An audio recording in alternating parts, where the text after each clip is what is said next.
자, 야당 얘기, 야당 얘기라고 꼭 할 수 있는 건 아닙니다만 문재인 대표를 공산주의자라고 표현했던 고영주 방송문화진흥원 이사장이 이번엔 노무현 전 대통령을 변형된 공산주의자라고 규정을 했습니다.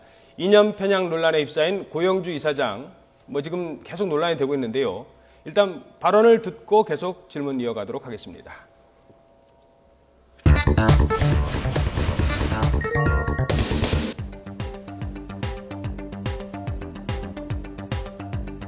노무현 대통령은 공산주의자입니까? 2008년도에 아니, 짧게 예 아니오로 제가 답해달라고 부탁까지 드렸는데 민중민주주의자라고 말씀드렸습니다. 그러면 변형된 공산주의자입니까? 예, 저는 그렇게 봤습니다. 지난번에 국사학자 90%가 좌편향이라고 하셨다가 역사학자 90%가 좌편향이라고 말씀하셨죠? 국사학자라고 말씀드렸습니다. 그러면 공무원 중에도 있을까요? 물론 있다고 봐야죠. 검찰에도 있을까요? 물론입니다. 새누리당에도 있습니까? 가능성은 어디나 있다고 말씀드렸죠. 김문수 전 지사는 네. 공산주의자입니까? 그분은 확실히 전향했다고 표시했지 않습니까? 아니, 그러니까 본인이 전향한 전향했다고 공산주의자다? 예, 맞습니까? 예, 맞습니다. 네. 네. 지금 일베의 영웅이 되셨어요. 그렇습니까? 좋으세요? 이런 평가? 아니, 왜 저는 웃으세요? 정치에는 전혀 관심이 없는 사람입니다.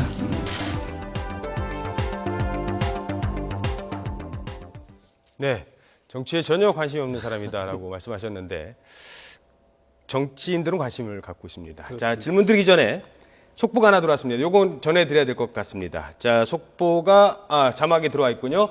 도곡동 타워팰리스 쓰레기장에서 발견된 1억 원어치 수표 다발 주인을 자처했던 사람이 나타났었죠. 바로 이 사람이 수표의 소지자로 최종 확인이 됐다는 소식입니다.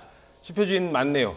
서울 수서경찰서는 오늘 타워팰리스 쓰레기장에서 발견된 100만 원권 수표 100장 주인이라고 주장하는 사람이 경찰서에 나와서 조사를 마쳤고 조사 결과 최종 소지자로 확인됐다고 밝혔습니다. 앞서 그제 타워팰리스에 사는 30대 사업가는 수표 다발이 해외에 나가 있는 아버지의 것이다. 그리고 이 돈은 이사 비용으로 마련한 것이라고 주장을 했습니다. 찾았네요. 다행입니다. 자, 그런데 찾아준 사람이 있습니다. 찾아준 사람. 이게 많게는 20%까지 줘야 된다고 하는데요. 5%에서 20%. 1억에 20%면 2천만 원이나 되는데 이거 어떻게 해야 될지 이것도 좀 관심을 기울여야 될 것 같습니다. 네, 자 일단 계속해서 고영주 이사장 발언 중에 제가 이제 궁금한 게 팩트 체크 딱 하나 해야겠습니다. 노무현 대통령 공산주의자입니까? 얼버무렸어요. 그러다가 민중민주주의자라고 했습니다. 자, 공산주의자와 민중민주주의자. 그러니까 민중민주주의자는 뭡니까? 우리나라 진보 진영의 큰 흐름이 두 가지가 있습니다. 흔히 NL이라는 계열하고 PD라는 계열 이야기 들어보시죠. 그렇죠. NL이라는 것은 어떻게 보면은 이제 민족 해방. 예. 그러니까 우리나라 사회를 미국의 식민지 사회로 보고 이것을 미국의 식민지에서부터 벗어나야 된다. 한국 사회의 모순이 분단해서 출발된다. 이른바 북한과 같은 노선이죠. 종북주의자라고 표현하는 주사파 출신들이 만든 통합진보당도 비슷한 계열이고요. 그러나 통진당이죠. PD 계열은 뭐냐면은 한국 사회의 모순을 국가 독점자본주의로 봅니다. 이걸 민중민주주의 또는 인민민주주의 계열이라고 이렇게 표현을 하는데 정의당 쪽 지금 그렇습니다. 남한의 우리 사회 모순은 자본가와 노동자의 모순에서 비롯된다라고 보는 시각들입니다.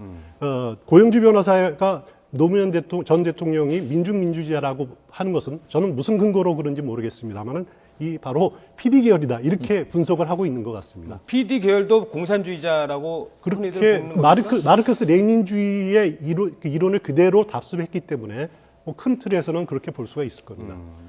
어떻게 보세요? 결론적으로 이런 것 같습니다. 결국 사실 국민의 한 사람으로서 방문진에 대해서 그 방송 그 문화진흥원에 대한 국정감사인데 그 부분 자체에 대한 감사가 이루어지지 않고 마치 국정감사가 그 고영주 이사장에 대한 어떻게 보면은 인사청문회 비슷한 어떻게 보면은 그 이념에 대한 확인 차원에서 어떤 이루어졌다는 점에서 그 국민의 한 사람으로서 일단 유감이고 거기에 더해서 어떻게 보면 방송이란 것은 상당히 공정을 해야 되는데 그럼에도 불구하고 또 이사장으로 있는 분이 개인의 어떤 신념 같은 것을 여과 없이 그냥 드러냈다는 점에서도 국민 한 사람으로서 마음이 편하지는 않았던 것 같습니다. 그럼에도 불구하고 지금 우리나라가 이번에 조금 문제가 됐던 것은 예전 같은 경우에 사실 문제됐던 게 다들 아시다시피 이른바 종북 주사파 이런 부분이 문제가 됐었는데 그 부분에 대해서 그 법원 같은 경우에도 어떤 한 사람의 어떤 우리나라의 특수한 상황에서 종북이란 개념 자체는 한 사람의 어떤 명예를 심각하게 그 훼손할 수 있다는 취지에서 그 불법행위 손해배상을 해야 된다 했는데 이번에는 약간 그 부분과 다른 민주주의 논쟁 내지는 민중민주주의 아니면 공산주의 그 논쟁이 있기 때문에 종전과는 또 살짝 또 다른 양상인데 그럼에도 불구하고 지금 엊그제 이제 그 야권뿐만 아니고 서울지방변호사회 같은 경우에는 고영주 이사장이 이와 같은 것들이 메카시즘적 성격이 있다고 해서 상당히 비판하는 성명이 나타났을 정도로 우리나라의 어떤 이념 논쟁을 상당히 불러일으키는 것 같아서 국민의 한 사람으로 상당히 불편한 그 심정을 가지고 있습니다. 시청자 여러분의 양해를 돕기 위해서 간단하게 왜 이런 질문이 나왔느냐면 영화 변호사 보셨죠? 영화 변호사. 그렇습니다. 영화 변호사에 보면은 송광호 씨가 역할을 했던 이 불임 사건에 그 노무현 전 대통령과 노무현 변호사와 싸우던 검사가 있습니다. 바로 그 검사의 그렇습니다. 실제 모델이기 맞습니다. 때문에 불임 사건을 학생들이 공산주의자라고 잡아넣었기 때문에 그 사람은 지금 생각은 어떻느냐는 걸 물어보는 과정에서 이렇게까지 왔다는 겁니다. 자, 그런데 1960년대 미국 정치가 떠오릅니다. 제가 제 생각은 아니고 이런 얘기를 했던 사람이 있습니다. 바로 전병헌 의원인데요. 전병헌 의원 발언 내용이 준비되어 있나요? 저희들이 그래픽으로 준비를 했는데요. 자, 논란이 불거지자 이렇게 얘기를 합니다. 자, 전병헌 의원이 자기와 생각이 다르면 공산주의자라고 생각하는 한국의 고카시. 고카시란 곧 메카시를 의미하는 건데요. 그렇습니다. 설명해 주시죠. 네, 메카시 상원의원 하면은 1950년대로 기억합니다. 그 당시 위스콘신주 상원의원이었고 원래 검사 출신이었습니다. 그때 메카시가 어떤 운동을 폈냐면은 미국 국무부에 공산주의자들이 침투해 있다. 그래서 이들을 속관해야 된다라고 그렇게 발언하면서 미국이 발칵 뒤집혀졌습니다. 그렇죠. 근데 나중에는 전혀 근거 없는 일로 밝혀졌고요. 결국 메카시는 비극적인 인생을 마감합니다. 그렇습니다. 메카시가 심지어는 아이젠하워 대통령도 공산주의자다.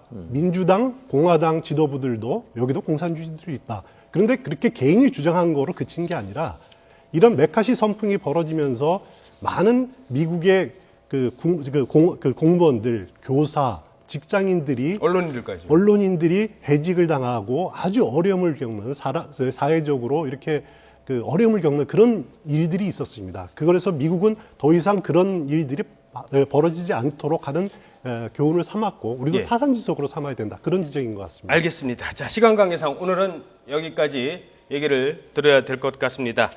자, 추은호 해설위원 고맙습니다.